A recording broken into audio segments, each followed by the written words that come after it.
Hey everybody, welcome to Skill Tools, Home Improvement and How-To videos. I'm your host Bill Link, and I've got a great project for you this time. It's real simple to do, but it's going to have a big impact on this basement family room.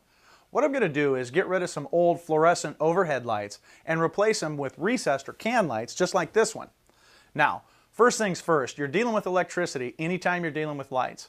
And when I looked up in this ceiling, what I found was a mess of wires and connections that I didn't feel all that comfortable addressing myself. So I got off the ladder and got on the phone.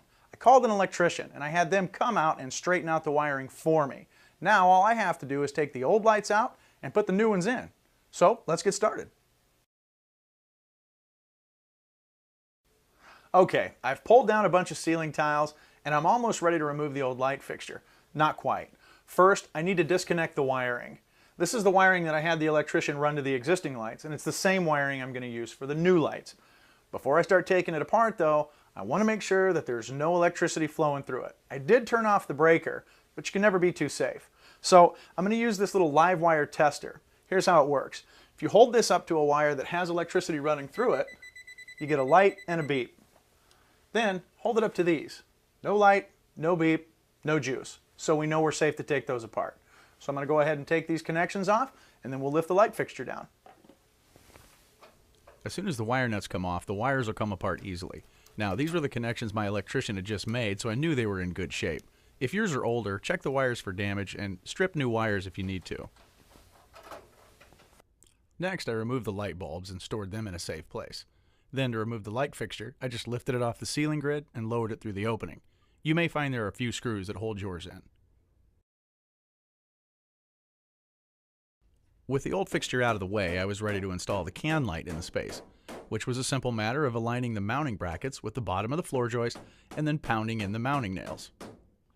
Once I had the bracket secure, I positioned the fixture so it was right in the center of the ceiling tile. There are center lines right on the fixture to help you do this. Then once you've got it where you want it, tighten down the screws, one on each side of the can, to make sure that it won't move again.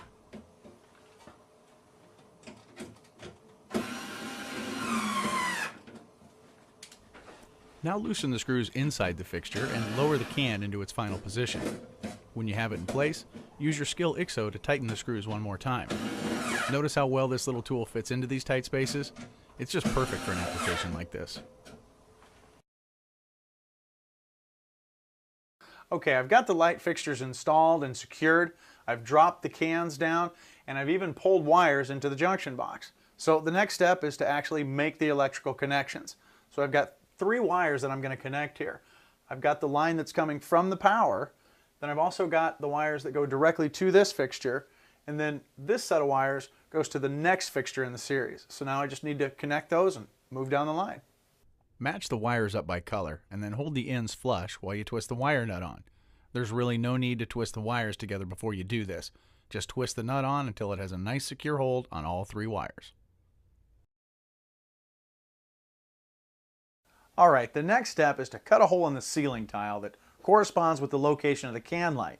In order to do that, I took very careful measurements of the center of that can light, and now I've laid those out on the back of the ceiling tile.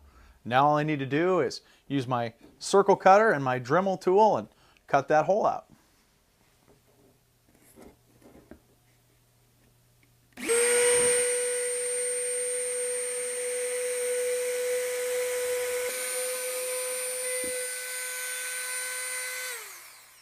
When you get the ceiling tile back in place, the next step is to install the trim ring and the directional lens. This can take a little bit of doing to get the spring clips mounted, but before you know it, you'll be setting the ring and adjusting the lens. All that's left now is to put in a light bulb. Recessed lighting. Simple and dramatic as promised. And that does it for this project, but I'll be back soon with another one. In the meantime, take a look around skilltools.com for all of your power tool and project know-how. Thanks for being here.